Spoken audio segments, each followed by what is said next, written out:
Welcome everybody to this great Sunday morning. And we were going to go live, but I couldn't figure out how the live thing worked. So I was like, you know what? Let's just do this for now. And maybe we try the live stream of the other time, and get a better system lined up. So yeah, we got a good show lined up today. We got Wrestlepalooza to talk about. AOC and the Democrats go full heel. I'm talking about mega heel. I never seen a group of politicians turn to the bad guys so much, mocking dead people and a guy that recently died. And we got the eclipse and the astrology report as usual, which is what I'm going to do on this show. And I want to talk to you all about this man they called Barabas, right? A nice little Bible story to end this show off. So let's get started. And we got some nice jazz music for those. I'm going to try to keep it at a nice volume so we can... And like I said, I'm going to try to do this live sometime, but just not today. Okay, let's start with the astrology report. So, today is actually the solar eclipse in Virgo. The moon and sun are in late degrees of Virgo, in opposition to Saturn and Neptune, which is hovering in Pisces and Aries, right? So there's going to be some illumination today, right? There's going to be something that comes out and reveals itself. That's what these eclipses are, apparently, is days of revelation, right? According to astrologers. But it is also very important to note that this is going to affect space travel. There's a guy on YouTube called Stefan Bones who talks about how this affects space travel. And these eclipses, I think he said, could cause some kind of solar activity. So watch out for that. Again, there's going to be some kind of revelation today. Yeah, and that's pretty much it on the astrology. Nothing else is really going on. Venus is in Virgo. Hey, cat. And Mars is in Libra. And Mercury is also in Libra. So take that what it will. Okay. Next, I want to talk about Wrestlepalooza. A name I love. I know the internet hates the name Wrestlepalooza. I love it. What can I say? I'm the biggest WWE mark you ever meet, right? Like, I am a super mark. I love the name. It reminds me of the 90s, right? You can tell, like, Road Dogg created the name, right? Because it had that 90s, like, nostalgia name to it. And that's what they were doing, right? They were like, remember the 80s? Right? The whole intro was, remember the 80s? Remember the 90s? Remember Hulkamania? And they were trying to bring up this like whole like WrestleMania vibe the whole time. Which is kind of funny because, WrestleMania is going to go to Saudi Arabia. Which I'm all about. Make WrestleMania the global show. I know people hate that. I love it. Sell out to the Saudis, man. It's okay to sell out. Be a sellout. That's what I'm telling the audience today. Be a sellout. Always sell out for the highest bidder, right? Don't sell your soul though, but make money. Yeah, so and the normal antics, there's fireworks and stuff in the beginning of the show, but the first match, John Cena versus Brock Lesnar, it was hilarious because John Cena came out with all these kids, and it was all... And when he came out with the kids, he was going to get his butt beaten, right? Like... and it was it, man. Like, it was just... Brock Lesnar took his butthole to Suplex City. Brock Lesnar raped John... I probably should not make that joke. Yeah, this is actually kind of hard to talk about because Brock Lesnar is a alleged rapist, so... Yeah, that's gotta be heartbreaking for the kids, man. Freaking your childhood hero gets beat up in front of you by a alleged rapist. So, man, maybe we should skip over that and go on to the next big match, which I believe was Bronson Reed and Braun Breaker. I love Braun Breaker. I mean, he has that like retarded Steiner thing going on. I like it. Like him and LA Knight was the special guest referee, and there was this like whole scene like LA Knight's like, "What are you doing? What's that? What's that?" And like Braun Breaker was like, "Wah, wah, wah," and acting like a retard that he normally does. It was hilarious. The dude's a retard. I love it. Like I love it when he tries to do math and he like adds things up wrong. Yeah, he's a classic Steiner man. That was a great match. Tables everywhere. Jimmy Uso. Oh no, Jay Uso got like bloodied up a little bit. Yeah, I mean it was great. I love the Usos are back together. They should never split up. Jay's single run, I didn't like it. I always thought Jimmy was the better wrestler. Jimmy was the better promo guy. But yeah, this match was just a slugfest. It was like weapons, and LA Knight was just a bad referee, apparently. So yeah. And the Bronsons won. Braun and Braun, they won. So hopefully they go after the tag team title, you know? And I think they're teaming up with Lesnar too. That's why Heyman was with Lesnar. There was the women's match between Io Sky and Stephanie Vaquero. Stephanie Vaquero dressed up as a hooker as she normally does, right? She's always looking like a hooker. That's just what she does. She's a great wrestler. It was a great match, like technically speaking. Like the last match was a brawl. It was people getting thrown into tables and hit with chairs and like running into chair spas and you know all that stuff. So, but this match was more like technical stuff and like they were like playing with each other's arms and I love it. I thought it was, you know, I like watching the women wrestle for obvious reasons. Stephanie Vaquero though, I would love to see her in Saudi Arabia. Like they gotta like really cover her up, man. I believe the next match was CM Punk versus AJ Lee. CM Punk and AJ Lee versus Seth Rollins and Becky Lynch. It was a very entertaining match. Very just like it had that like real WrestleMania when it was like Ronda Rousey and Kurt Angle and they had their little like mixed tag match with Triple H and Stephanie. It was that. It was the big drama. It was a very dramatic match. They cut off the ring. They made CM Punk like wrestle the most of the match. AJ Lee like didn't get tagged into halfway. And then like during the halfway mark, the referee just gives up. Like they're just throwing the rules out the window. Like CM Punk was giving the sharpshooter to freaking Becky Lynch and AJ Lee was giving that octopus hold thing with the transfer thing, whatever it's called. That's an amazing move. I like looking at that kind of stuff. Like those like really weird like octopus holds. It makes wrestling so much better, you know? And then the next match was Cody Rhodes versus Drew McIntyre, the psychopath from Scotland. Yeah, this was a Wrestlepalooza main event, man. Wrestlepalooza main event. It was a total Wrestlepalooza. It rolls off the tongue, doesn't it? Wrestlepalooza main event. We had a Wrestlepalooza moment when Cody Rhodes retained his title. Not much to say about it.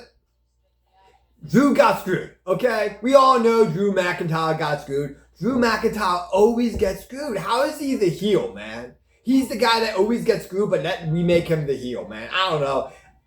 I kind of want Drew to win the title. I like Drew McIntyre. I mean, don't get me wrong. I'm a mark for Cody Rhodes. But he's just kind of a wussy sometimes, you know? I like the psychopath. So, yeah, man. It was a great show. I like it. I think Wrestlepalooza has a long legacy, man. All these people act like it's a flash in the pans or one-time thing. No, this is the new WrestleMania, man. This is the new WrestleMania. When WrestleMania is in Saudi Arabia and England and stuff, this is going to be the miracle WrestleMania, and I like it. Wrestlepalooza! Okay, so moving on to the next story. AOC and the Democrats go full heel. I mean, I don't even want to talk about this really. It was such a shame because this Charlie Cook guy seems like a nice guy. He seems like a nice Christian guy. He debated a bunch of people. That's all he did. Right? He had this giant organization that got the vote out. he seems like a good guy, and they've been just dragging him through the mud. And this is probably the worst move I ever seen in politics, dude. Like, when your political opponent gets assassinated, you don't laugh about it, you don't cheer, you condemn it, and it's like, oh, that's so bad, and you keep your mouth shut. But no, they're trying to like condemn Charlie Kirk like he was like a white supremacist or like something, like he's Nick Fuentes. Charlie Kirk was not Nick Fuentes, okay? He was the most moderate of all Republicans, right? Like, and AOC goes on the House floor and cuts a "your homie is dead" promo in front of the guy's homies, man. Like, Charlie Kirk was a big advocate, and he got a lot of these people elected, and they're in Congress, and they have to listen to this woman rant and rave about their dead friend. Like, this is the psychotic stuff, man. Like, you're not gonna win elections. Like, if AOC thinks she can win an election attacking a dead guy, then you lost your freaking mind, man. And this is her like full like statement. I'm gonna try to read this in the least racist way possible. If that underscores the majority recklessness and intent to divide by choosing to introduce this resolution on a party bipartisan basis, instead of uniting Congress in this Cox model, as we did with the late Melissa Hartman, she goes on, brings back pain of millions of Americans who endured segregation, Jim Crow, and the legacy of bigotry today.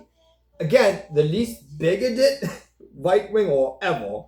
And she's like ranting about Jim Crow. We got rid of Jim Crow. Like, this lady is going complete heel. I never seen anything like it. Every one of us, as elected officials, has responsibility to condemn all political violence. You go, girl, condemn that political violence. Congress should have been voting on unifying resolution to do just that, condemning the horrific assassination of Charlie Kirk. I thought that's what they're doing. Without lionizing his highly controversial speech or actions. The only people that think Charlie Kirk was controversial are the loonies, which is actually most of America, so we're in trouble. Unfortunately, this Republican resolution was designed as a political gotcha, trying to force every member of Congress to lift up the views of Charlie Kirk rather than simply condemning his assassination. I cannot do that. What was his views? Let's talk it out. That was his main thing. He was all about talking it out. And they shot the guy that wanted to talk it out, right? These people are sick, man. They're more upset about Jimmy Kimmel getting fired than they're about this assassination. Voting for this resolution puts words in my mouth that I endorse Charlie Kirk's views, when I wholly and fundamentally in my bones am in opposition to most of his views. Yeah. You're a left-wing lunatic, okay? And she's actually kind of like tame compared to what some other people are saying, right? Especially the audience of the Democrats, the fan base of the Democrats. They're dancing on this guy's grave. They're like tearing up the memorials. They're harassing people at visuals and stuff. All sorts of stuff. And this just makes them look bad. This makes them look like the biggest heels ever, man. This is like the worst heel turn ever. Oh, this is disgusting. These people, man, they deserve to lose every election from here on out. So,